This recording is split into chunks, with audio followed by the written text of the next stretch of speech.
Eyro meyman ma hünermend mem Ararato. Şma gubacı çiri. Mem Ararati dimyane müzike kurdi de dirokeke neven iste.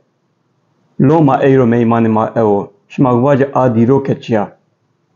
Aşma vine mem Ararati vaş Ahmet'e konser bido. Şi çand Ahmet kriya kerd. Kaybi rojekeni, kaybi çar rojan konser gobido u salone kriya kerda. Loma eyro meyman ma evo.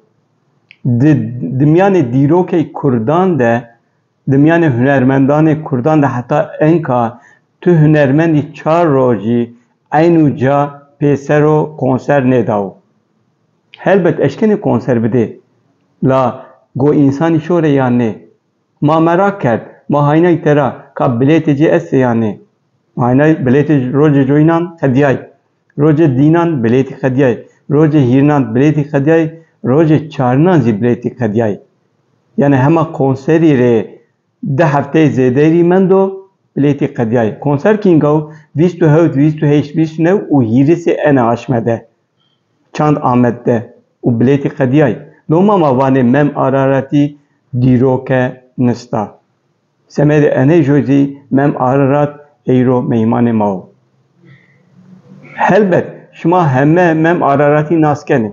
Reynazî belkî êgir nas nekene zî ez ê mavacin. Mem Araratî albümê xwe joyînan 2020 de bi nameyê Kulung Ew û Baran ved. Dema êra albümê jî bînî pey derpey hamey. Kurdîka hame, dimyanê Kurdîka de dêrey zana û andok zehfname da. Hema zî hema vaca heme konseran de a dêre yena vaştişî û ew zî vano.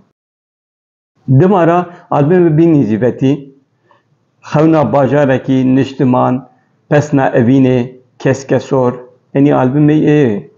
Mem Ararat her aşme, her ca, zehf cayan konseran dano. La eney Ahmedî, semedokur bî dîroke, loma eyro meymanê maw.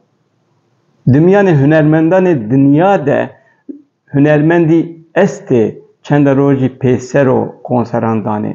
Êdî tay hunermendê. Mesela miyane hunermendanê Tirkan de Tarkan Zehf bi name û vengo serey 2009 de hewt rojî pêsero Harbê de konser da. İstisnayê aneyînî estê. La miyane hunermendanê Kurdan de istisnayekî aneyîn heta enka nêbiraziya bî enka mem Araratî a istisna viraşte û dîrokeke newe ro müzîkê Kurdî kerde zêde.